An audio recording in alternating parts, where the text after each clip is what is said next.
Bien, esto es lo que vimos en la clase pasada, ¿bien? Que sé que algunos aspectos se les cortaron. De acuerdo con el en el chat, había un par de conceptos que sería importante repasar. Uno es el de mora. Yo les decía que en el caso del incumplimiento temporal, es decir, aquel en el cual aún es posible cumplir en el futuro,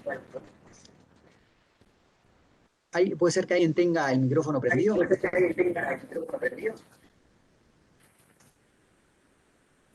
¿no? Bueno, en el caso de incumplimiento temporal, cuando aún es posible el cumplimiento a futuro, allí, si llega la fecha de exigibilidad y el deudor no cumplió, aún no estamos en incumplimiento. Estamos frente a una situación que se llama de falta de cumplimiento, en el cual hay un retardo tolerado por parte del acreedor. Para que esa situación mute, y estemos ya sí frente a un incumplimiento, lo que se requiere es que el deudor sea incurso en mora. ¿Bien? ¿Cómo se hace incurrir en mora del deudor? Bueno, básicamente por tres caminos. Uno es por la interpelación, es decir, que el acreedor le envía a su deudor un telegrama o por vía notarial o judicial le exige el cumplimiento.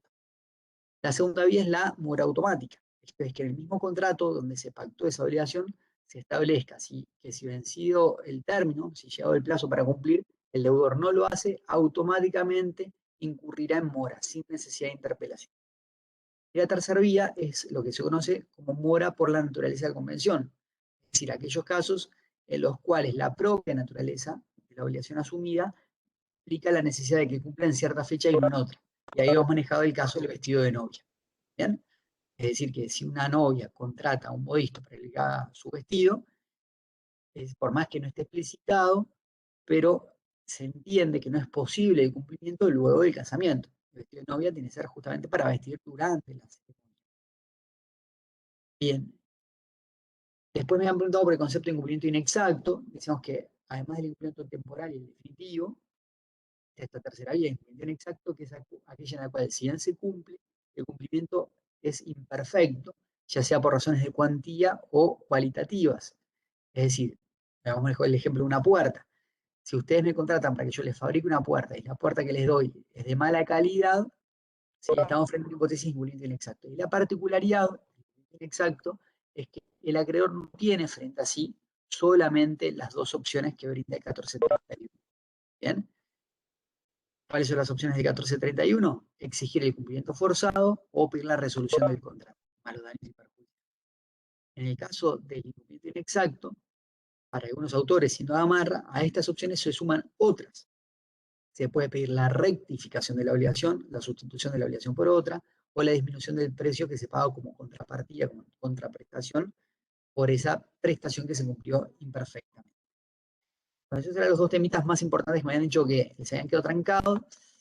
Y nosotros habíamos llevado a teoría de la imprevisión, habíamos visto un poco la definición, el concepto, los requisitos, bueno, como yo allí les indico en pantalla, para que sea aplicable la teoría de la imprevisión en aquellos países donde se acepta su aplicación, cada autor elabora un listado de requisitos que tienen que estar presentes. ¿Ah? Yo acá les seleccioné algunos que son los que mayoritariamente son aceptados por todos, y es que sea un hecho superviniente, es decir, este hecho que es calificado como imprevisto, tiene que producirse luego de la celebración del contrato. Si hiciera algo que ya preexistía, bueno, en principio no sería aplicable la teoría de la imprevisión. ¿Ah? Allí hay unos autores aceptan que preexistiera siempre y cuando no fuese conocido por las partes. En segundo lugar, tiene que ser un hecho extraordinario, es decir, algo que no pasa frecuentemente, tiene que ser algo sumamente poco frecuente. Por ejemplo, yo les mencionaba que en Uruguay se pretendió aplicar la teoría de la imprevisión en oportunidad de la ruptura de la tablita, en oportunidad de la crisis de 2012, ¿sí? Que son situaciones que no pasan todos los días. Algunos cuestionaron de que realmente fueran hechos extraordinarios porque decían que si bien pasaban muy cada tanto, el estudio de la economía en nuestro país demuestra que cada un periodo de más o menos 20 años se verificaba una situación como esta. Pasó en el 82, pasó en el 2002, y fíjense ahora en este momento estamos prácticamente viendo también una situación de teoría de imprevisión, no una desvalorización monetaria, sino por la pandemia. La tercera circunstancia es que sea imprevisible, es decir, que las partes no hayan podido prever que esto sucedería. La consecuencia es que genere una excesiva onerosidad de cumplimiento de las obligaciones. Habíamos manejado el ejemplo de que un alquiler se paga en dólares o que una compraventa de un inmueble se paga en dólares, y actualmente esa cantidad de dólares es un exceso por cómo se ha disparado el valor de la moneda. Tiene que haber una relación causal, es decir, que la razón, la causa por la cual se tornó excesivamente onerosa la obligación sea justamente ese hecho que calificamos como imprevisible. Y finalmente que haya ausencia de culpa por parte del deudor en esa situación. El último instituto que queremos ver es el de mora del acreedor. Estamos muy habituados a hablar de mora del deudor, que es lo que hemos visto hasta ahora, y por mora del acreedor se entiende algo totalmente diferente, no se confunda. Es la situación en la cual tenemos presente que para que una obligación sea cumplida, no solo se requiere la actividad del deudor, sino también se requiere cierta colaboración de parte del acreedor. El acreedor está en una situación de carga. ¿Se acuerdan del concepto de carga que habíamos analizado en el curso?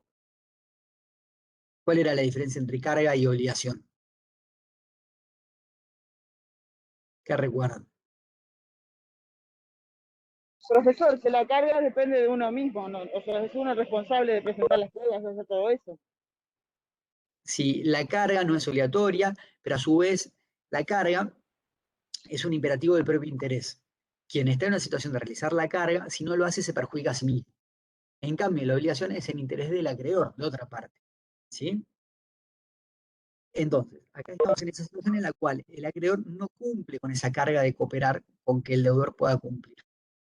En este instituto excluimos, como yo les decía, ciertas situaciones donde sí se permite al acreedor no colaborar, ¿sí? Que es cuando la prestación que le quieren entregar es imperfecta, no se adecua ni cualitativa o cuantitativamente a la prestación que tenía que cumplir. ¿Sí? Para que el deudor pueda librarse de del cumplimiento de su obligación mediante los institutos de obligación y consignación, bueno, ya los van a ver en procesal, lo que se requiere es justamente que el acreedor ya se encuentre en esta situación de mora, de forma previa. Todo este sistema obedece lo que se conoce como un derecho potestativo del acreedor, del deudor a liberarse. Si bien el deudor está en una situación pasiva, es que se encuentra con a cumplir, también tiene una faceta activa, que es que él tiene derecho a poder considerar que eso tiene un término temporal y que en cierto momento queda liberado. Justamente tiene derecho a que el acreedor no obstaculice esa liberación. ¿Bien? Las consecuencias de que opere la mora del acreedor son las que yo te señalo en pantalla. Por más que el acreedor se encuentre en mora, el deudor no se encuentra liberado, sigue estando obligado. Recién estará liberado una vez opere lo que se conoce como oblación y consignación, ¿sí? Es decir, que haya operado ese modo de extensión de las obligaciones. Pero sí, desde la mora del acreedor, traslada la responsabilidad de indemnizar los daños y perjuicios. Es decir, si frente a la situación, luego de la mora del acreedor, interviene una situación de imposibilidad de cumplimiento, se revierte lo que habíamos estudiado por teoría de los riesgos. A partir de ese momento, el acreedor tendrá que soportar los riesgos. Ya no le es imputable al deudor el incumplimiento, como dice allí, se excluye la mora del deudor, no deberá el deudor pagar intereses desde el momento en que se encuentra en mora su acreedor, lo cual es lógico, no puede ser sancionado el acreedor, perdón, el deudor, si la falta de cumplimiento es sino que el propio acreedor que no quiera recibir. ¿Sí? No hay que pagar los frutos. ¿Ustedes recuerdan lo que eran los frutos del semestre anterior? ¿Nadie lo recuerda? Serían las Profe, los ganancias, frutos profesor. ¿Cómo, perdón? serían las ganancias. ¿Qué más? ¿Sí? Bueno, no, yo iba a decir eso, profesor, que eran las ganancias o digamos el remanente que quedaba del producto de la actividad del negocio. Sí, en realidad más que un remanente, las ganancias es el producido de los bienes. Ese producido de los, o sea, cuando alguien tiene que restituir un bien, no solo tiene que restituir el bien, sino también todo lo que ese bien haya generado, es lo que se conoce como frutos, ¿sí? Entonces, entregar un bien a su acreedor y no le entrega, los frutos que genera el bien durante esa pendencia, ya no los tendrá que entregar el deudor, los podrá conservar. Y a su vez todos los gastos por la entrega tardía también los asume el acreedor. Imagínense que yo les tengo que entregar un auto, que lo tengo que estacionar en un garage, todos los meses tengo que pagar 2.000 pesos por mes, porque el auto allí. Si ustedes como acreedores no reciben el auto en el momento indicado, el tiempo que transcurre a futuro, que yo tenga que seguir pagando esos 2.000 pesos por mes, los tendrán que asumir ustedes. ¿Eh? El traslado de la incidencia de los riesgos ya lo habíamos visto. Estos eran un poquito los temas que nos quedaron colgados la clase pasada, en atención a todos los problemas técnicos que tuvimos. Vamos a dejar de compartir acá. ¿Hasta acá hay una duda?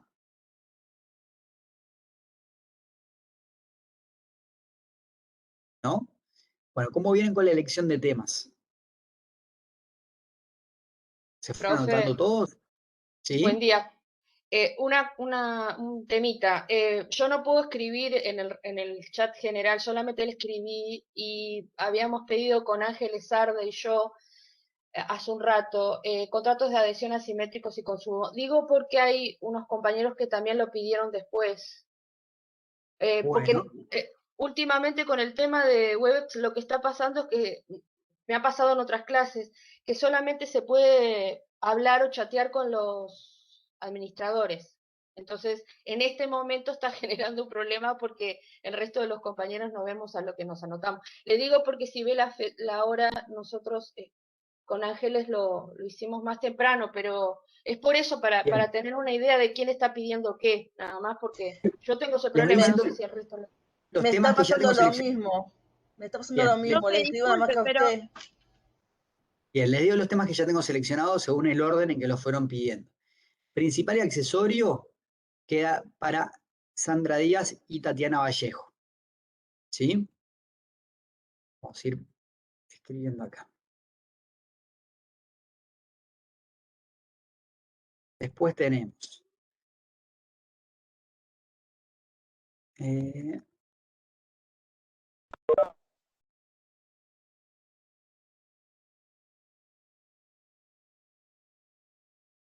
Profe, disculpe, nosotros fuimos los que pedimos también adhesión y consumo. Quizás bien, nos puedan dar el tema, nosotros nunca participamos y la compañera anterior sí. Capaz que bien. nos pueden dar el tema. Ya vamos a eso. Intuito Personae lo tienen Leandro Collins no y hay Lucía problema. Rodríguez. Bien. Después, acá dice Luana, Alicia. Entonces, Luana y Alicia, ¿qué tema era? Perdón, que ahí me perdí.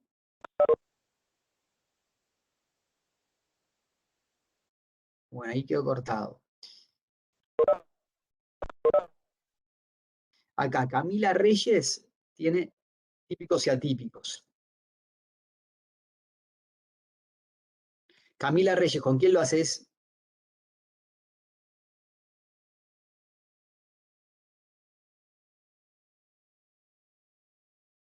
¿Camila?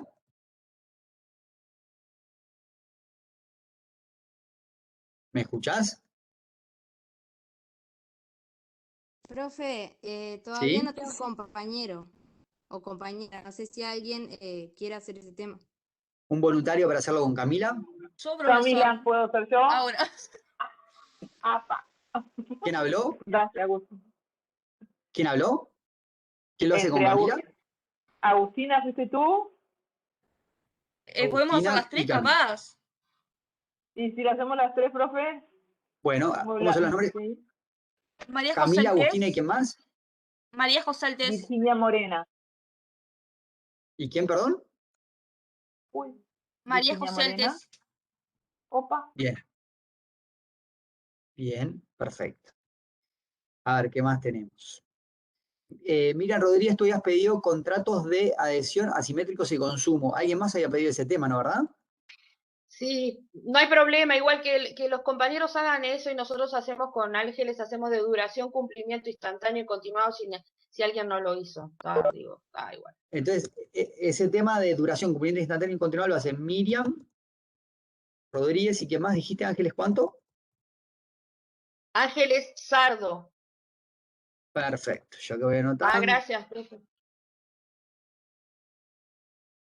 Bien. Belén Fuentes quedó con onerosos y gratuitos.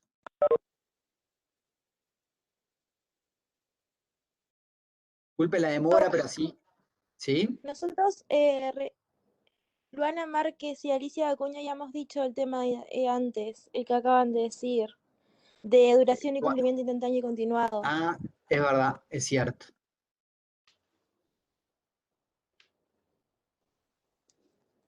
¿Cómo eran los Entonces nombres para...? hacemos el de opción con Ángeles, profe. Contratos de opción, ¿está? No sé, digo. ¿Sí? Bien, de opción. Miriam Rodríguez y Ángeles Sardo, entonces hacemos contrato de opción. Si no, no me acuerdo si alguien lo pidió. Bien, perfecto. ¿Sí? De opción, gracias. Y déjeme ver qué más tenemos.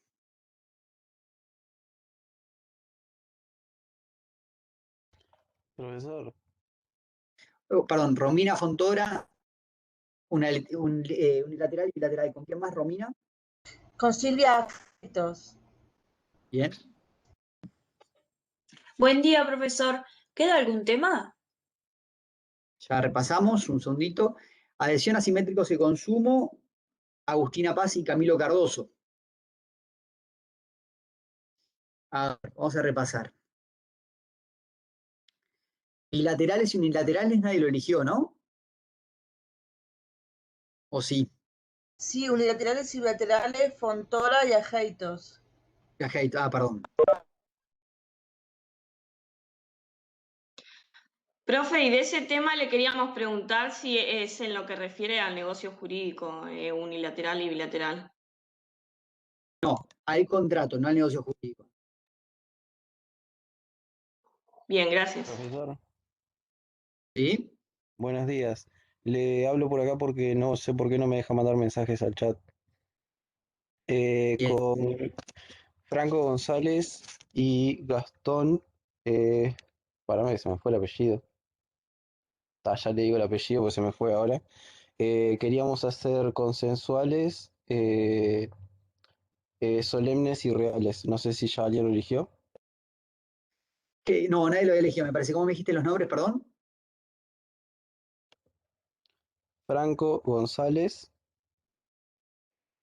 y Gastón. Gastón Freitas. Soy yo, Gastón profe. Freitas. Se me ha ido el apellido. No pasa nada. Bien. Vamos a hacer un repaso a ver qué nos falta. Un segundito.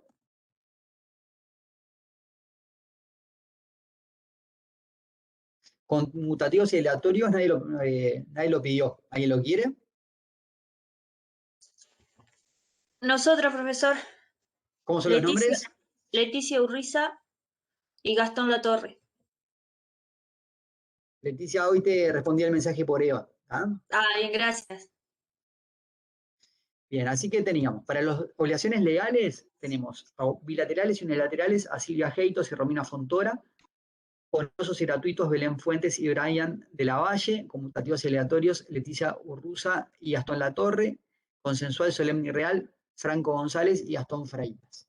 Vamos con las doctrinarias. A ver. Acá tenemos de opción a Miriam Rodríguez y Ángeles Sardo. Principal y accesorio, Tatiana Vallejo. ¿Sola Tatiana o con alguien más? ¿Tatiana?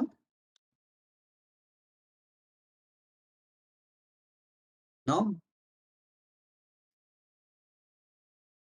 ¿No estás ahí, Tatiana? Bueno. Intuito Personae, Leandro Collins y Lucía Rodríguez. Típicos y atípicos a Camila Reyes, Agustina y María José Altés. ¿Puede ser? Sí. ¿Me escuchan? ¿Sí? Bien. Después tenemos de duración, cumplimiento instantáneo y continuado, Alicia Dacunia y Luana Márquez. ¿Sí? Profe, disculpe que lo interrumpa, porque hay un Sí. mensaje en el chat, pero no le puedo contestar porque es para usted en privado. Pero dice Cinti Rivero si puede hacer parte del tema unilateral y bilateral, que sería mi grupo. No sé si la puede sumar. Eso iba a decir Unilateral y ahora. bilateral. ¿Cómo es el nombre, perdón? Cinti. Cinti Dice Rivero. Cinti Ribeiro. Sí. Ribeiro. Bien, la agrego. Disculpe, profesor, soy Sí. Tatiana, justo fui al baño. Bien. Estoy con Sandra Díaz. Ah, principal y accesorio con Sandra Díaz. Perfecto. Tenés Sí. razón. Entonces dijimos, instituto Gracias. personal, Leandro Collins y Lucía Rodríguez, típicos y atípicos, Camila Reyes y María José Altés. Ah, y Agustina, ¿cómo eres apellido Agustina?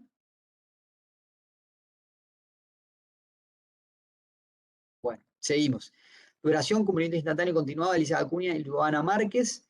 De adhesión, asimétricos y consumo, Agustina Paz y Camilo Cardoso. Me queda de cambio, de crédito y asociación. Principal y definitivo. De adhesión, asimétricos y de consumo. Y coligados. Quedan 4 temas. ¿Alguien los quiere? Buen día, profesor. El de Acá, coligado, como coligado. justo Bien, Regina Bonita y Lucas. Regina Bonita. Bien. Regina. Lucas. Así que nos quedan 3 temas. Adhesión, asimetría y consumo, preliminar y definitivo, de crédito, asociación y de cambio. A ver si alguien más escribió en el chat. Profe, de adhesión, asimétricos y consumo somos Camilo y yo. Ah, puede ser que. A ver, déjame ver. Sí. Sí, tenés razón, perdón. Así que nos quedan Excelente. 2 temas. Preliminar y definitivo, cambio, crédito y asociación. A ver si alguien escribió en el chat. Profe, yo no Sí. tengo, me gustaría, si alguien más quisiera dar alguno de los temas que quedan. Virginia, ¿hacemos preliminar y definitivo? Dale, no sé quién me habló, pero vamos. A ver, Eduardo Preliminar y Gutiérrez. definitivo. Perdón, ¿quiénes hacen preliminar y definitivo? Nadia Virginia Moreira Uria, y Nadia. Ahí está. ¿Cómo, perdón? Nadia Uria Nadia, y Virginia Morena. Nadia Uria, sí. Virginia ¿Y? Morena. Bien. Eduardo Preliminar y Gutiérrez. definitivo. Perfecto. Eduardo Gutiérrez, tú pediste si podías hacer, si podías sumarte a adhesión. Te puedo Sí, asignar, exacto. Eduardo, en vez de ese tema te puedo dar de cambio crédito de asociación, que es el que tengo libre. Sí, sí, cómo no. ¿Alguien que lo quiera hacer con Eduardo?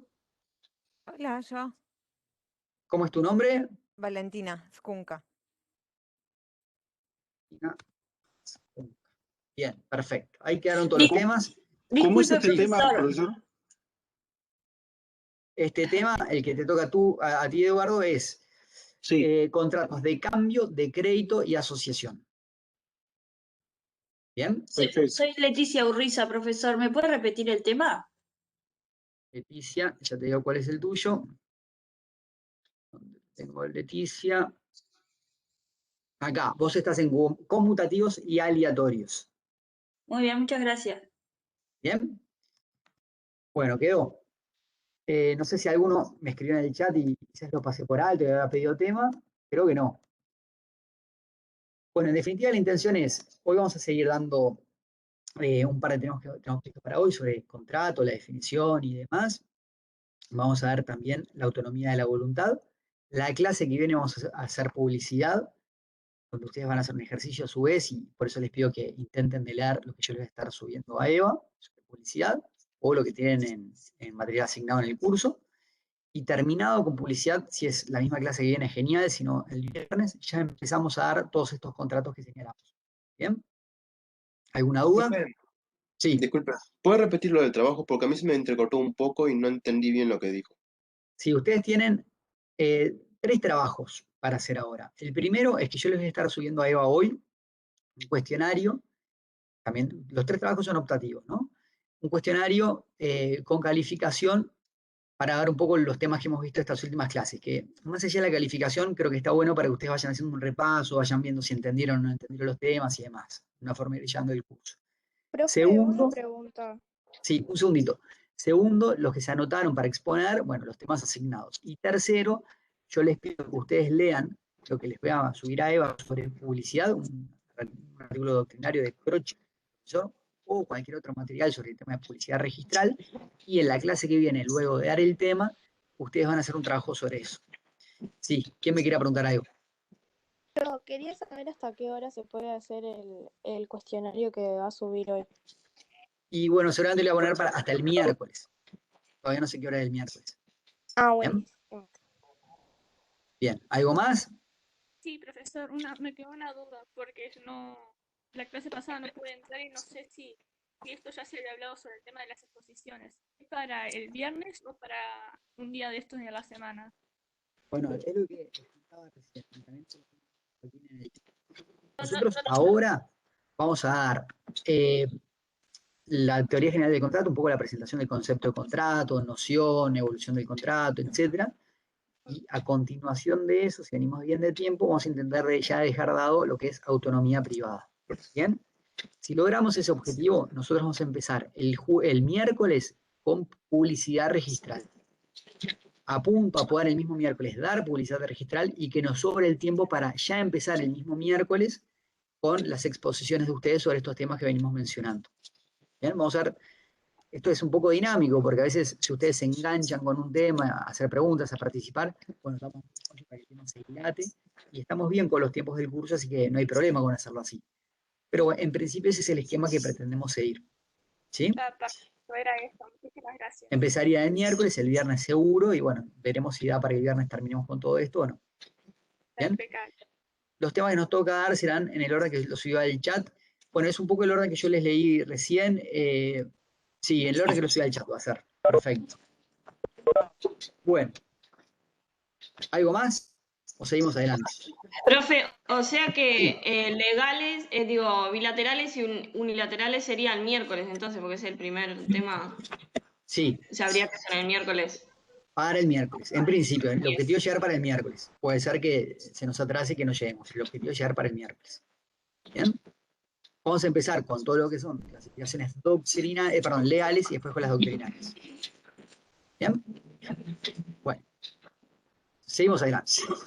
Acá les estoy compartiendo en pantalla. No sé si ya lo ven. ¿Sí? Bien. Vamos a hablar entonces, entramos a un nuevo módulo del curso. Creo que el curso lo separamos en diferentes módulos. Y entramos en uno nuevo, que es la teoría general del contrato.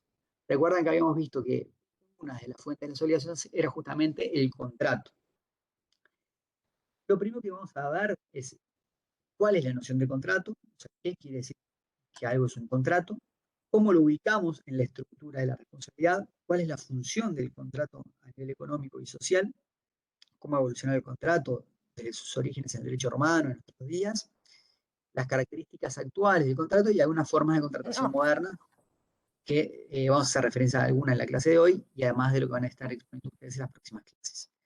A nivel de bibliografía, bueno, ustedes la tienen en el cronograma del curso, que es básicamente una réplica, y le agregué unos capítulos de Cafera, un capítulo de Cafera, perdón, en el libro Obligaciones de 2018, que está muy bien.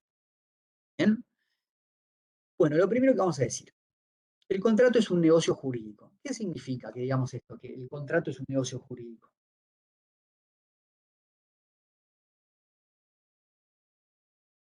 Que ¿Qué es genera un negocio obligaciones, jurídico? que genera obligaciones para ambas partes. A ver, veamos. Los negocios jurídicos todos los negocios jurídicos generan obligaciones y para ambas partes. Para ambas partes no. Ni generan obligaciones necesariamente. ¿Sí? Vamos a ver. Primero, ¿saben lo que es un hecho jurídico? Un hecho de la naturaleza, por ejemplo. Es un hecho de la naturaleza, es un hecho jurídico, pero no solo los hechos de la naturaleza son hechos jurídicos.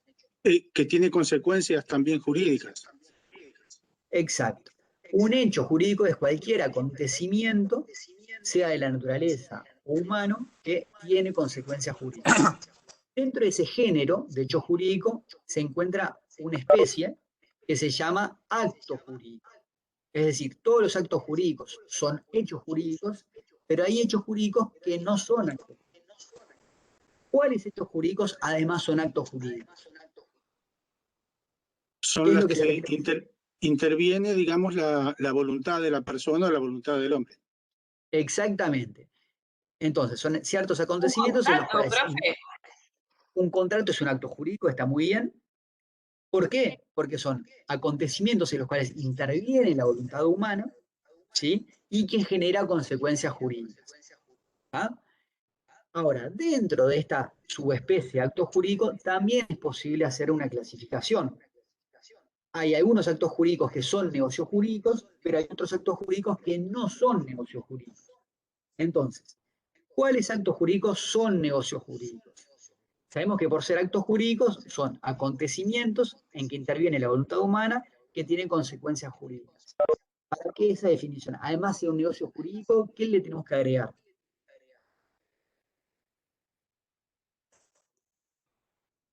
¿Puedes repetir la pregunta? ¿Sí? ¿Qué es lo que define a un negocio jurídico dentro del género de acto jurídico? Puede ser, si no entiendo mal, o sea, que intervengan las partes, que es un poco de lo que hablamos como es con el tema de condición y cómo es que puedan actuar por voluntad propia en el o sea, en el negocio jurídico, o nada que ver. A ver, hay algunas precisiones que hacer respecto a lo que tú decías. Primero, puede haber negocios jurídicos unilaterales, entonces no corresponde hablar necesariamente de partes en plural. ¿Sí? Esa es la primera distinción, pero eso no es lo que lo define como particularidad dentro del género acto jurídico. ¿Qué particularidad tienen los negocios jurídicos que los diferencian de otros tipos de actos jurídicos? ¿Que son bilaterales? No necesariamente son jurídicos unilaterales. Entonces, no sé, me confundí. No, por favor, estamos todos aprendiendo, no te preocupes por participar. Ningún Profesor, problema. ¿la relevancia jurídica que tiene? ¿A qué te referís con la relevancia jurídica? Un segundito, así terminamos con la compañera. ¿Sí? Son que son declaraciones de voluntad que están dirigidas a obtener un fin y el fin es alcanzar un resultado. Exactamente, eso es muy importante. Jurídico que lo respalda, ¿no? Muy bien, María José.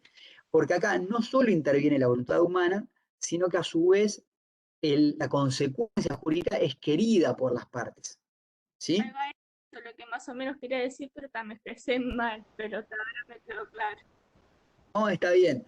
Es decir, en los actos jurídicos interviene la acción humana, pero en los negocios jurídicos, dentro de los actos jurídicos, además, el resultado es querido por las partes. ¿Bien? Entonces, lo primero que tenemos acá es que el contrato es un negocio jurídico. Entonces, eso significa que es un hecho de la naturaleza en el cual interviene la acción humana y que las consecuencias que genera son jurídicas y son queridas por quienes intervienen en este negocio jurídico. ¿Sí? Ahora vamos a precisar aún más esto para ver dentro del género negocio jurídico qué particularidad tiene el contrato. ¿Saben lo que es una convención? ¿Sí? No, Adelante. yo iba a decir, sí, que aparte de ser un negocio jurídico, que es un negocio entre vivos, que es una fuente de obligaciones, el cual produce efectos personales y crea obligaciones. Está muy bien, esa es otra característica del contrato, que es un negocio necesariamente entre vivos. Ustedes dirán, bueno, pero no puede haber un negocio entre muertos, los muertos no pueden negociar, por supuesto. Cuando decimos que es un negocio entre vivos, no nos oponemos a decir que es un negocio entre muertos, sino que nos oponemos a decir que es un negocio mortis causa. ¿Saben lo que significa que algo sea un negocio mortis causa? Por fallecimiento de una de las partes. Claro, como puede ser una herencia, por ejemplo. Exactamente. En los negocios mortis causas también se celebran entre vivos.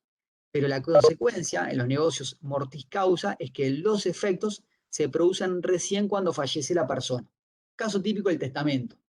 Si yo voy a un escribano a otorgar mi testamento, obviamente es un negocio entre vivos, porque yo estoy vivo, si no, no puedo firmar.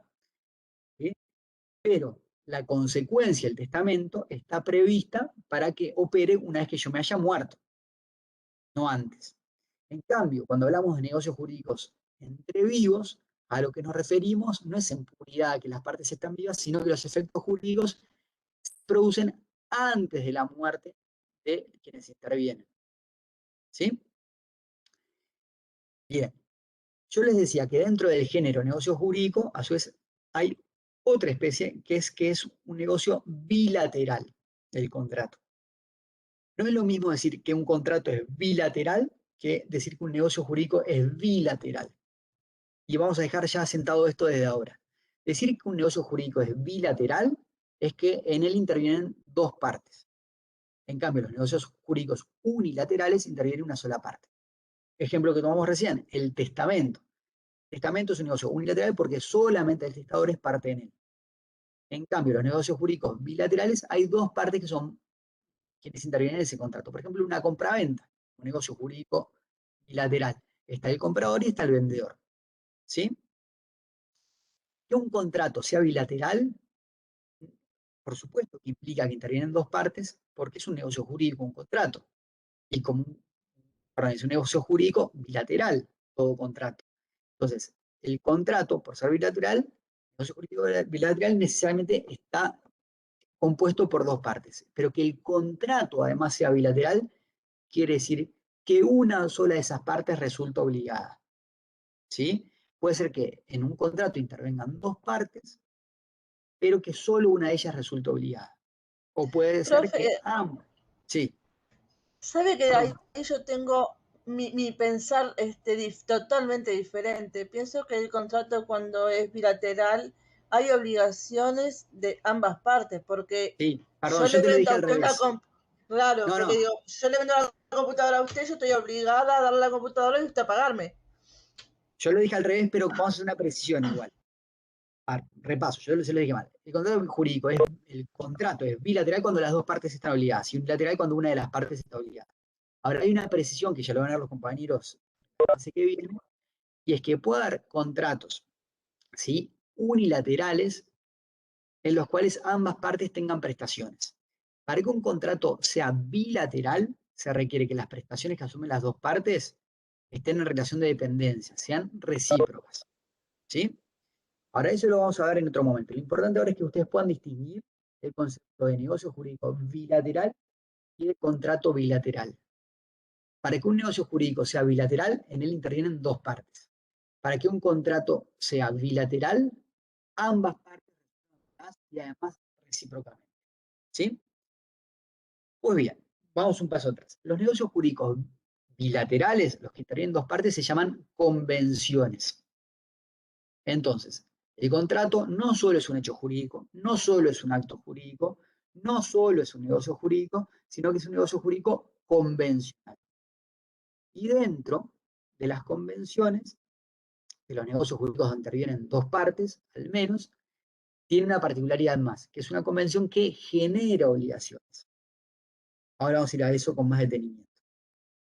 La segunda vertiente de la noción que nos interesa ver es que es el supuesto de hecho de una norma de competencia. ¿Ustedes se acuerdan el concepto de norma de competencia?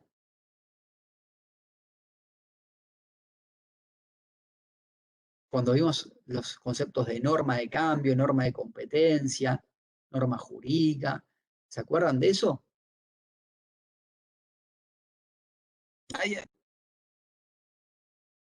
¿Qué era una norma de competencia?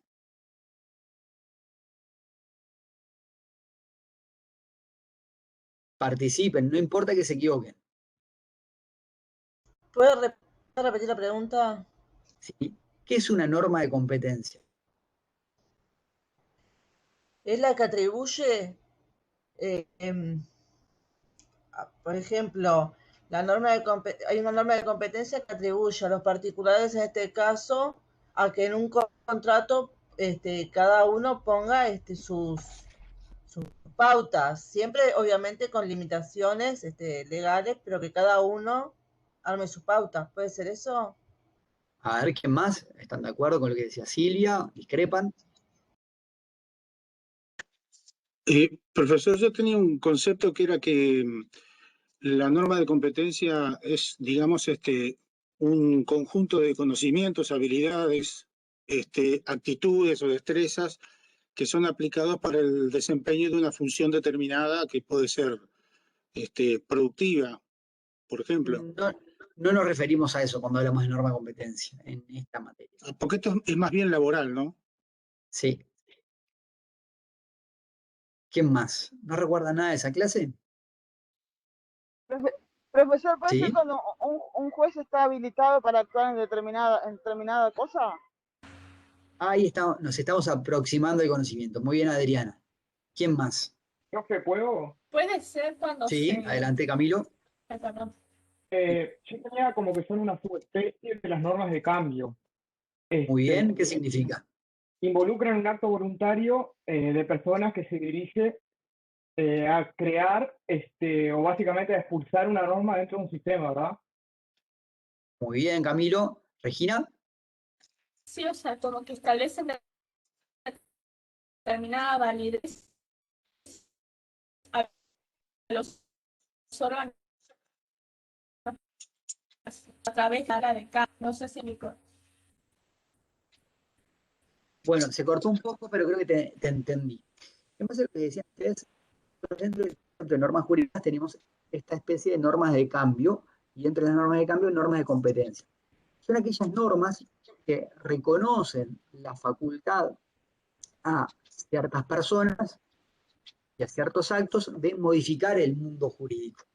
Y justamente nuestro código, cuando reconoce al contrato como una fuente de las obligaciones, le reconoce el carácter de ser un antecedente en la norma de competencia. Las partes, los particulares, mediante contratos pueden modificar el mundo jurídico, pueden crear nuevas obligaciones. A eso es lo que apuntamos. ¿Sí? Bueno, esperen que acá se me fue. Acá está. Por último, la característica justamente derivada de la anterior es que el contrato crea normas jurídicas. ¿Sí? Bien. ¿Qué atributos tiene el contrato? Vamos a correr la presentación, no sé si ustedes también les tapan. Ahí está. Ahí está. Atributos del contrato dentro del género de negocio jurídico. Bueno, algunas cosas las hemos ido viendo. Primero, las partes que lo forman. ¿Cuántas partes forman un contrato? Por lo menos dos. Por lo menos dos, exacto. Ahora después vamos a ver si es por lo menos dos o necesariamente dos. Y eso es una diferencia con otros negocios jurídicos que podían ser unilaterales. ¿Bien? Allí les anoto algunos artículos para que ustedes lean que hablan de la bilateralidad, de la necesidad de dos partes en un contrato. Lo segundo, muy importante, es, y esto por favor grábenselo, es cuáles son los efectos de los contratos. ¿Sí? Solo crea obligaciones y derechos personales. Esto tiene dos lecturas muy importantes. La primera es que no tiene efecto real. Ustedes saben que en el contrato francés, el derivado del código, por el contrato automáticamente se transfiere la propiedad. Si yo firmo con ustedes un contrato de compra-venta, solo con la firma de la compra-venta ustedes ya se hacen dueños de la cosa. En cambio, en el contrato uruguayo, que sigue la tradición romanística, no basta con el contrato para adquirir la propiedad. ¿Qué hay que sumarle al contrato? ¿Qué recuerdan? La tradición. La tradición. La tradición, se requiere. Exacto, título y modo. Eso es una diferencia con el código francés. Y ténganlo en cuenta porque muchas veces los autores uruguayos citan autores franceses o quizás ustedes accedan directamente a la lectura de un autor francés. Y esta es una diferencia importante. ¿Ah? El contrato uruguayo no tiene efecto real, solamente tiene efecto personal, solo genera obligaciones y confiere a las partes un derecho de crédito a que la obligación sea cumplida, no un derecho de propiedad, un derecho real. ¿Sí? Y la segunda consecuencia de lo que venimos diciendo es que crea obligaciones, pero no modifica ni extingue obligaciones el contrato. Esa es una diferencia con el contrato como se entiende en el derecho italiano. Allí sí el contrato puede extinguir o modificar obligaciones. Esto también es muy importante porque, sobre todo Gamarra, cita muchísimos autores italianos, Gamarra por supuesto, que hace la diferencia, pero si ustedes acceden directamente a un autor italiano, tengan presente que se invoque sus autores tanto en nuestro país, no quiere decir que el sistema sea exactamente igual. Esta es una diferencia muy importante. Esto no significa que las partes no puedan celebrar un convenio para extinguir una obligación o modificarla. Por supuesto que pueden. pero eso que harían ya no se llama contrato. El nombre que le asigna la doctrina a eso es distracto. Es una figura distinta del contrato. ¿Bien? Y por último, la tercera característica fundamental del contrato dentro de este género de negocio jurídico es lo que decíamos, que es un negocio entre vivos. Y hablamos ya de cuál es la consecuencia o la oposición con los negocios mortis causa. Ahora vamos a la bilateralidad del contrato. ¿Sí? Estamos hablando que el contrato como negocio jurídico es bilateral, es un negocio jurídico bilateral, no que el contrato es bilateral. ¿Ah? Recuerda la diferencia entre negocio jurídico bilateral y contrato bilateral. Decir que un contrato es un negocio jurídico bilateral implica que en él participan dos partes, no cuántas partes resultan obligadas, solamente cuántas partes participan en el contrato. ¿Ah? Lean por favor el artículo 1247 del Código Civil. ¿Quién lo lee? Permiso, profesor, buen día. Sí, adelante. Artículo 1247. Contrato es una convención por la cual una parte se obliga para con la otra o ambas partes se obligan recíprocamente a una prestación cualquiera. Esto es, a dar, hacer o no hacer alguna cosa. Cada parte puede ser una o muchas personas. Bueno, como ven, no es lo mismo persona que parte. ¿Sí? Lo importante es que el contrato tiene que tener dos partes, pero cada una de esas partes se puede integrar por una sola persona o por más de una persona. Entonces lo que tenemos que responder es esto. ¿Qué define que un conjunto de personas sean una parte? ¿O cómo dentro de todas las personas que integran un contrato, cómo definimos cuáles son una parte y cuáles son la otra? ¿Qué es lo que saben sobre eso? ¿Cómo me dirían? Permiso, profe. Sí, adelante. Iba a decir que para determinar cuáles van a ser las partes, depende de las pretensiones que inicien. Por ejemplo, una de las partes sí o sí va a ser la que inicie la pretensión, y la segunda parte se va a conformar en base a quién va a estar dirigido esa pretensión misma. Así se va a poder, una vez que se identifiquen ambas partes, se va a tener en cuenta que generalmente son la persona que demanda y la persona demandada en español, de esa manera. Eso demanda y demandante está en un proceso judicial. Ahora, Profe, No se, ¿puede no se referir escucha, a... profe. ¿Se escucha, ¿nadie me profe? escucha? Yo sí te En un escucho. momento se lo escuchó muy bajito y no se entendió el último que dijo. Profe, ¿puede Bueno, referir al adelante. consorcio activo y pasivo cuando se habla de partes? No solía, creo que ustedes están confundiendo un poco el concepto de parte contractual y de parte procesal. ¿Sí? Cuando hablamos de litisconsorcio o cuando hablamos de actor o demandante, demandado, como decía el compañero anterior, están hablando a las partes en un juicio. Acá no hablamos de las partes en un juicio, hablamos de las partes en un contrato. Yo ¿Qué es lo que... diría que... Sí, Perdón. adelante, María José. No sé, yo diría que una parte es la que se obliga, el deudor poner, y la otra la que recibe el beneficio, el acreedor. Entonces ahí sí, el acreedor pueden ser una o muchas personas y el deudor también. Y que no significa que al principio, capaz que me equivoco, de la obligación, por ejemplo, pueden ser una persona en cada parte y después, a medida que se va desarrollando, pueden haber más personas. Por ejemplo, si alguno de los dos fallece, sus herederos. Bien, ese es justamente el criterio, ¿no? Profe, Para ver... Sí, adelante. Sí. para que esas personas sean parte, deben tener siempre un interés común. Ahí está, muy bien. Continúa, Valentina. Claro, y además después, como siempre debe haber dos partes, y a su vez cada parte debe tener un interés, también van a haber dos intereses, que estos siempre deben ser diferentes y contrapuestos. Bien. Eso lo vamos a analizar con un poquito más de detenimiento a continuación, pero en principio, quédense con ese concepto de que para definir cómo agrupamos a las personas que tienen un contrato en las dos partes posibles, tenemos que ver cuál es el interés de cada una.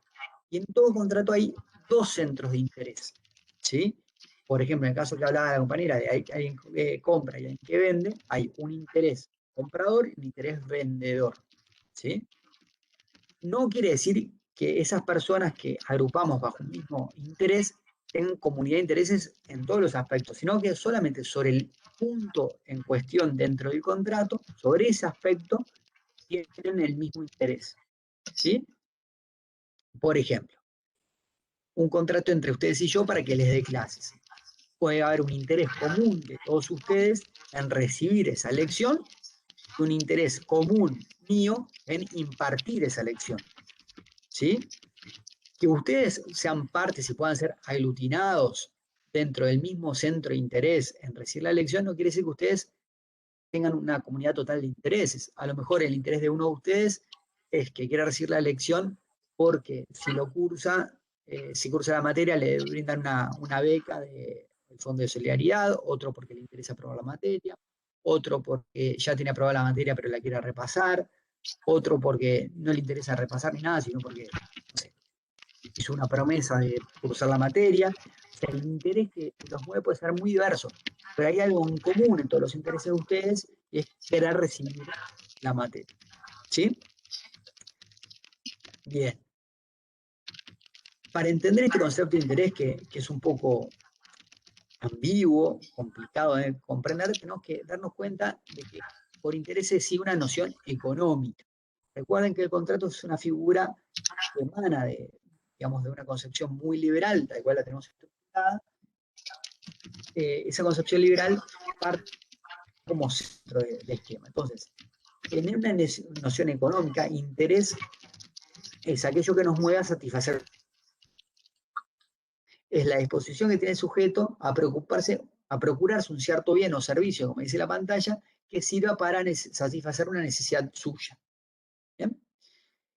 Por oposición aparte, aparece la figura de un tercero. ¿Quiénes son terceros? Bueno, aquellos sujetos que las obligaciones que emergen del contrato o los derechos que emergen del contrato no les afectan, son ajenas a esa Profe, disculpe, Sí. ¿cómo era la disposición del sujeto? Me quedé ahí en la noción de interés. Sí. Es la disposición del sujeto tendiente a procurarse un cierto bien o servicio que sirva para satisfacer una necesidad suya. Yo esto después igual se lo subo, no se preocupen por eso. ¿Bien? Entonces, estamos viendo el concepto de tercero, que es el que se define por oposición al concepto de parte. ¿Sí? Y decíamos que tercero es aquel que no se ve afectado por el contrato. Por el contrato no adquiere ningún derecho de crédito ni asume ninguna obligación. Esto es algo muy diferente a indicar que el contrato le es totalmente irrelevante. El contrato como hecho social, como algo que existe en la sociedad, no se puede desconocer. ¿Sí? Les pongo un ejemplo. Si, un ejemplo típico que pasó acá en Uruguay. ¿Ah? ¿Recuerdan cuando se armó un lío hace muchos años, por ahí ustedes ni siquiera eran nacidos, entre el Cebolla Rodríguez y Carlos Bueno, ambos en ese momento jugadores de Peñarol, que Pau Casal lo llevó a jugar al Paris Saint-Germain? ¿Alguien recuerda esa situación? ¿Sí? Sí, Bueno. sí, yo recuerdo. Bueno, en ese momento, ¿quiénes eran parte del contrato? Eran Cebolla Rodríguez, Carlos Bueno, una parte, por decirlo de una forma, y por otro lado el Club Peñarol. Cuando Pau Casal hace las gestiones para llevarlos ambos al Paris Saint-Germain, Pau Casal no era parte del contrato. ¿Sí? No nos había obligado a prestar los servicios como futbolista ni a pagar un precio por eso. Eso era un tema entre los jugadores y Peñarol. ¿Sí? Por eso era un tercero. Pero como hecho social, Paco Casal no es ajeno a la existencia de ese contrato. Era un contrato público, Paco Casal lo conocía, por lo cual, cuando de alguna forma manipuló a los jugadores para llevarlos a jugar al Paris Saint-Germain, afectó los intereses de Peñarol, lo cual lo puede hacer incurrir en responsabilidad, porque llevó a los jugadores a incumplir ese contrato. ¿Ah? ¿Esto qué significa? Que el contrato como hecho social existe y nos puede ser relevante a todos los individuos de la sociedad. Pero eso no nos hace dejar de ser terceros.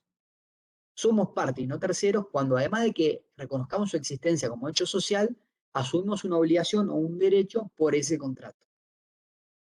Hay dos institutos que vamos a ver en el curso que explican alguna alteración, entre comillas al menos, a estos conceptos. Son el por default y la especulación para otro. ¿Alguno sabe qué significan estos dos conceptos? ¿No? Bueno, la estipulación para otro es cuando A y B otorgan un contrato, pero por ese contrato le generan un derecho de crédito a C, ¿sí?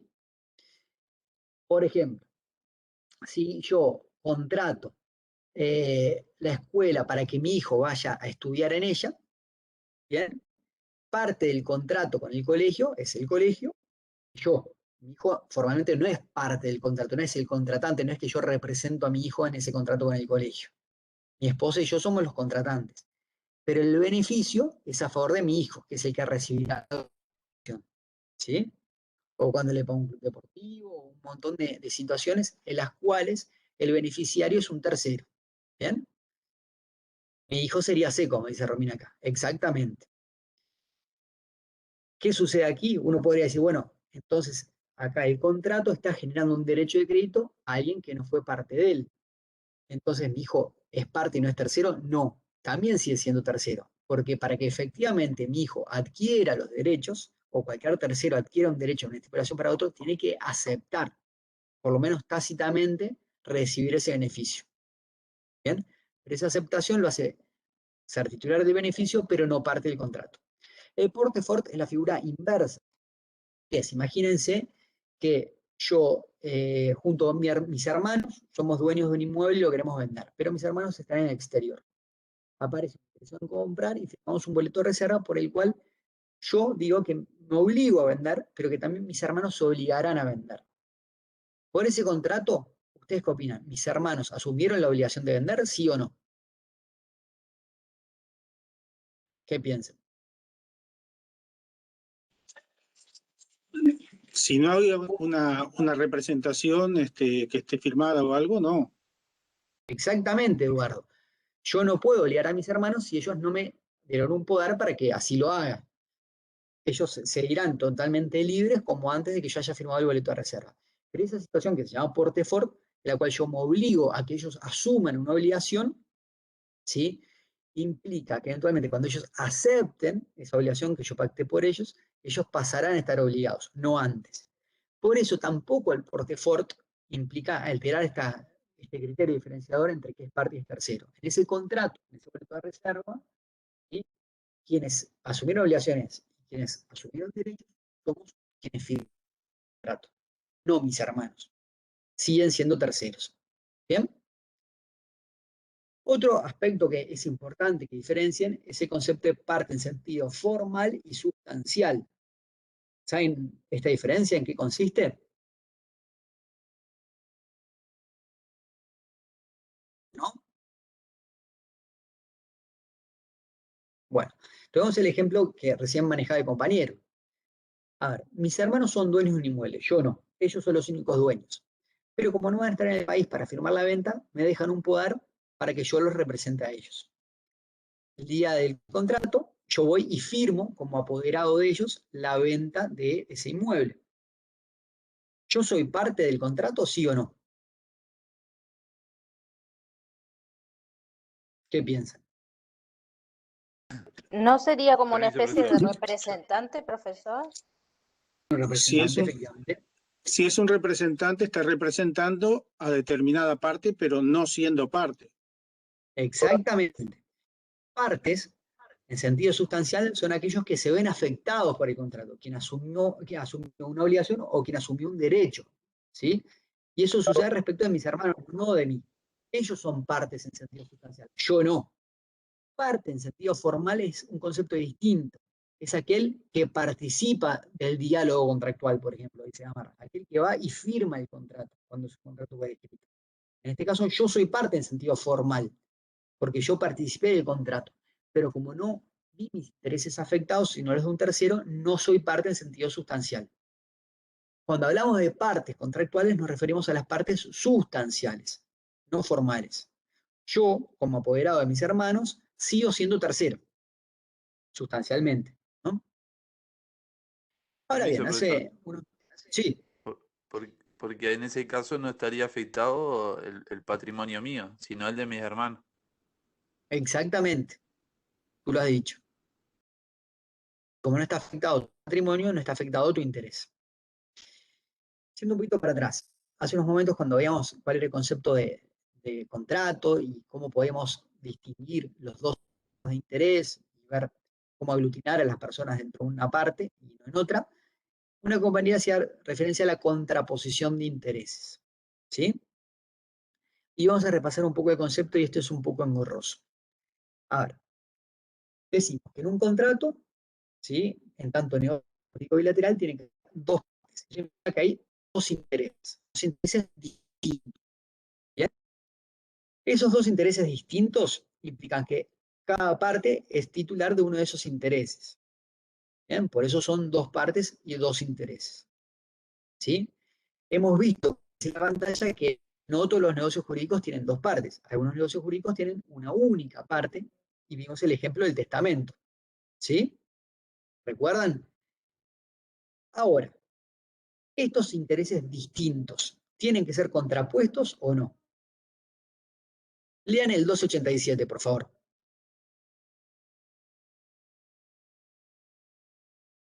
¿Qué lo lee?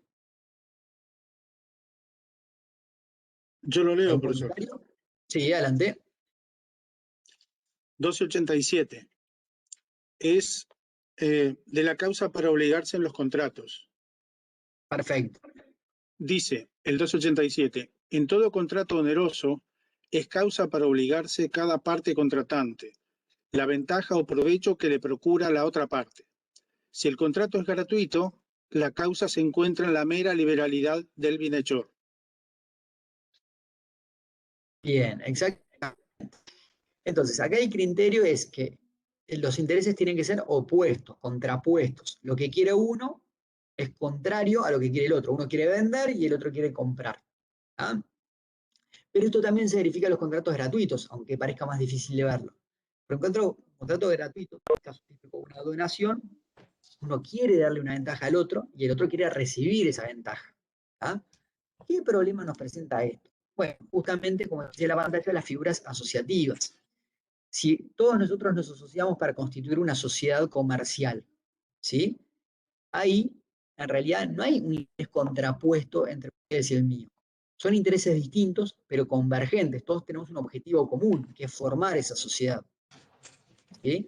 Acá les señalo algunos artículos que hablan de la sociedad civil, la sociedad comercial, la sociedad agraria, donde se verifica un poco este concepto de figuras asociativas.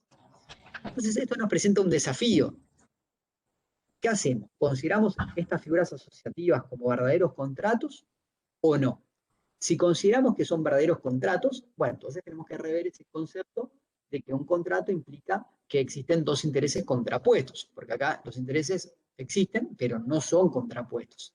Y además no hay solo dos partes, ¿sí? Habría muchas partes, tantas como personas asociadas. ¿Bien? Cafera intenta de abordar el tema indicando que es un tema más terminológico que sustancial. Y fíjense lo que indica, ¿no? Dice que el camino para intentar una sola teoría de los contratos, es decir, que bajo un mismo concepto de contrato, incluyamos tanto los contratos de intercambio asociativos, la clase que viene lo vamos a ver, es considerar que los intereses tienen que ser complementarios, ¿sí? Esos intereses distintos se complementan. ¿Cómo se pueden complementar? Bueno, se pueden complementar porque son opuestos entre sí, caso típico de un contrato de cambio, una parte de venta y una parte de compra, o convergentes, los contratos asociativos. No hay un intercambio entre ellos, pero esos intereses distintos convergen hacia un objetivo común. Bajo esta noción de Café y otros autores, es donde podríamos incluir a todas las figuras asociativas en el concepto de interés que venimos manejando y de ese modo en el concepto de contrato. ¿Se entiende esto o es un poco entreverado? ¿Sí? ¿No? Sí, se entiende, sí. ¿Se entiende? Bueno, acá alguien me dijo que no, otro me dice que más. Bueno, vamos a intentar hacer un resumen de esto. Definitivamente, para que haya un contrato, es un negocio jurídico bilateral. Que sea un negocio jurídico bilateral tiene que decir, implica que hay dos partes. ¿Cómo definimos a las partes? Bueno, cada parte tiene un interés. Es decir, esas dos partes tienen un interés distinto. Una parte es un interés distinto al que tiene la otra parte. Ahora, esos intereses distintos no necesariamente son opuestos. ¿Sí? Que sean distintos quiere decir que se complementan. En algunos tipos de contratos son intereses opuestos. Esos son los contratos de cambio, donde lo que quiere una parte es totalmente contrario a lo que quiere la otra. Una parte quiere vender su inmueble y la otra quiere adquirir el inmueble. En cambio, en otro tipo de contratos, que son los asociativos, esos intereses complementarios lo son no porque sean opuestos, sino porque son convergentes. ¿Qué significa que sean convergentes? Bueno, que hay una forma, están todos en el mismo camino y de la mano para lograr un objetivo común. ¿Sí? Imagínense, ustedes y yo formamos una sociedad en la cual decimos, bueno, a ver, ustedes que son unos expertos en redes sociales y yo que tengo los clientes, nos asociamos para que yo aporte los clientes y ustedes para que presten los servicios en redes sociales. Tenemos un fin asociativo, un fin de hacer algo en común, aportamos cosas distintas, pero nuestros intereses se complementan y buscamos lo mismo. Yo lo que busco es, de alguna forma, beneficiarme del aporte de ustedes de manejar, de conocer el negocio, el know-how, y ustedes beneficiarse de lo que yo aporto en cuanto a la clientela, por ejemplo. ¿Sí? Y esa convergencia es lo que nos permite seguir un fin común. Si aceptamos esta noción de que los intereses convergentes también son asimilables al concepto de parte contractual, las figuras de los contratos asociativos pueden ser consideradas también como contratos. En cambio, tenemos una posición más tradicional de entender que en un contrato los intereses tienen que ser necesariamente opuestos. Todos los contratos asociados, todas las figuras asociativas se pueden considerar contratos, porque no hay allí intereses opuestos. ¿Ahora se entendió un poquito mejor? ¿Sí? Bien. Bueno, otro aspecto, volviendo un poco a, digamos, a la carátula que hicimos, de distinción del contrato entre la figura de los negocios jurídicos, es los efectos. Y este es tal vez, digamos, que la nota principal. El contrato se distingue de los restantes negocios jurídicos por sus efectos. ¿Sí? El efecto de los contratos típicos es que produce obligaciones, es decir, no produce derechos reales, y extingue o modifica obligaciones, genera obligaciones. Esto es muy importante y ténganlo muy en cuenta. Para llegar a esa conclusión, vamos un poquito para adelante. Efectos declarativos y dispositivos. ¿Sí? Los efectos declarativos son aquellos que no modifican el mundo jurídico, sino que simplemente exponen cómo son las cosas. Y efectos dispositivos son que implican una alteración del mundo jurídico. Por ejemplo, si ustedes y yo firmamos un documento donde decimos, bueno, declaramos que desde el día 1 de marzo yo les estoy impartiendo clases a ustedes. Por ese documento, ¿modificamos ese mundo jurídico? No, simplemente estamos exponiendo algo que ya existía. Yo desde el 1 de marzo les estoy dando clases a ustedes. ¿Bien? En cambio, si nosotros decimos, a partir del 5 de marzo, perdón, hoy estamos a 12 de abril, a partir del 13 de abril, los jueves les empiezo a dar clases, ahí sí hay una alteración del mundo jurídico. Hay un cambio, hay algo que antes no existía. ¿Sí? Esa es la diferencia entre efectos declarativos, que expone cómo son las cosas pero no las modifica, y el dispositivo que implica un cambio. ¿Bien? A partir de estas dos definiciones o de estos dos grupos grandes, van a encontrar muchos autores que hacen clasificaciones distintas de los efectos en los negocios jurídicos según los efectos. Tomamos la de Gamarra porque es, digamos, la posición más tradicional en nuestro país, ¿no? Gamarra dice que hay negocios dispositivos en sentido estricto, que son aquellos que crean, extinguen o transfieren derechos reales. ¿Bien? Y en contraposición, que hay negocios dispositivos en sentido amplio, que son aquellos que crean obligaciones. El contrato sería un negocio dispositivo en sentido amplio, porque crea obligaciones. No es dispositivo en sentido estricto, porque no tiene ninguna consecuencia de derecho real. No crea un derecho real, ni lo modifica, ni lo extingue. Nelly, ya con su propia clasificación, hacen un agregado del concepto de derechos dispositivos en sentido estricto, y allí agregan los que transfieren y extinguen derechos personales. Es decir, para Cafaro y Carnelli, los dispositivos en sentido amplio, al igual que para Gamarra, son solamente aquellos que crean obligaciones, solo el contrato. Hace una clasificación diferente. Lo importante es que más allá de los nombres, de cómo agrupemos las cosas, ustedes tienen que tener en cuenta que el contrato es un negocio que no es declarativo, es dispositivo porque modifica el mundo jurídico, ¿sí? Pero no lo modifica en el sentido estricto. No hace nacer ningún derecho real, no modifica un derecho real, ni extingue un derecho real. Lo hace en sentido amplio. Simplemente crea obligaciones que eventualmente, si le sumamos un modo, sí puede implicar un efecto real. ¿Sí? ¿Se entiende? Bien. ¿Alguna duda de lo que vimos?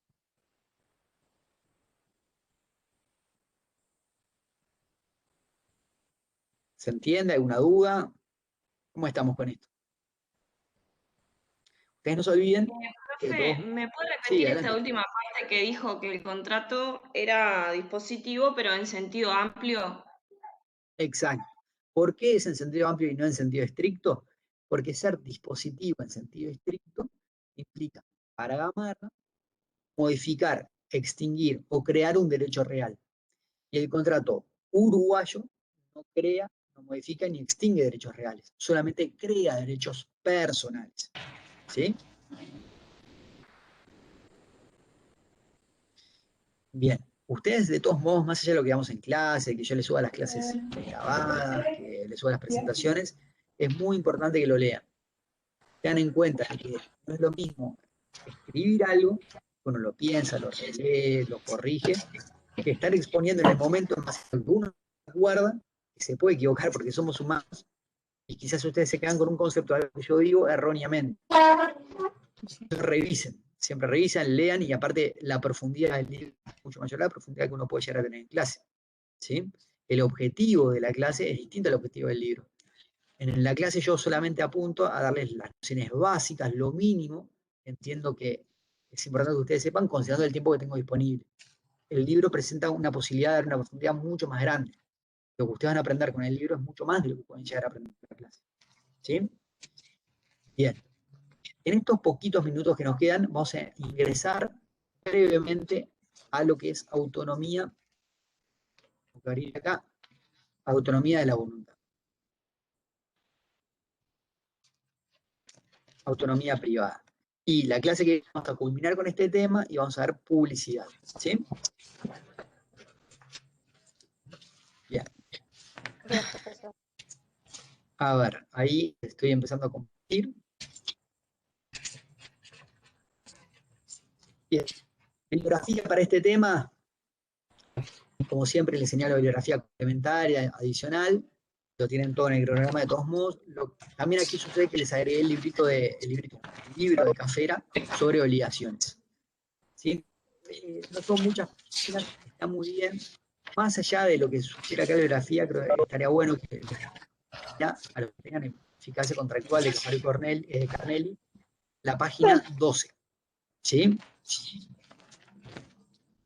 Porque creo que complementa un poco lo que dice tanto Gamarra en los capítulos 1 y 2 de Tratado, 8, como lo que dice Cafera en obligaciones. ¿Bien? La pregunta que nos hacemos acá es filosófica, y es ¿por qué el contrato obliga?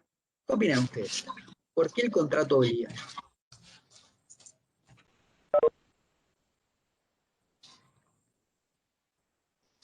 ¿Qué piensan?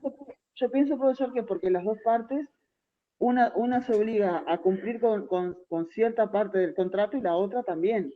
Las dos partes quedan obligadas a cumplir con algo. Porque las dos están en una convención, una acepta, yo le digo a usted, que le vendo una estancia y usted me está aceptando comprar la estancia.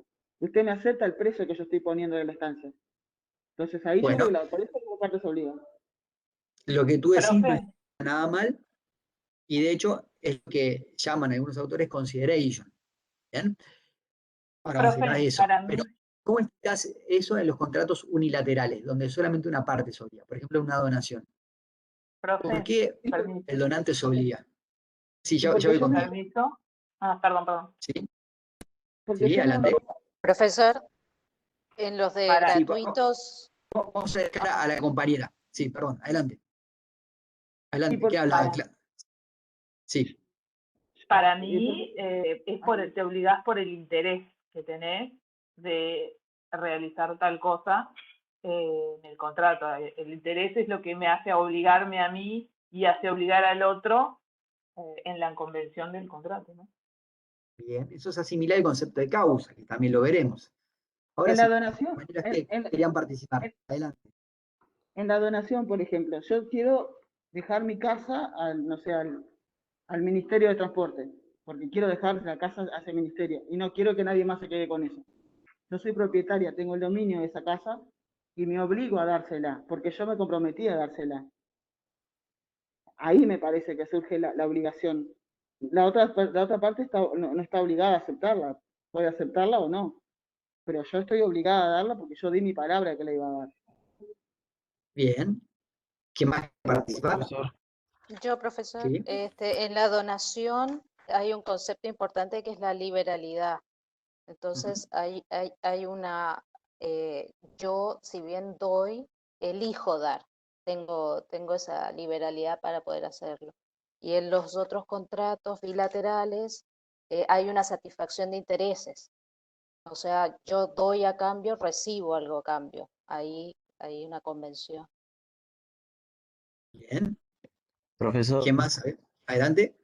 yo en realidad creo que el contrato obliga porque además está protegido por el derecho, está protegido por todo el ordenamiento jurídico. Bien. Eso es lo que hace que sea una obligación jurídica y no moral. ¿Y pero por qué? ¿Por qué pensás que eso sucede? ¿Por qué el ordenamiento jurídico tiene que respaldar las obligaciones que emergen de un contrato?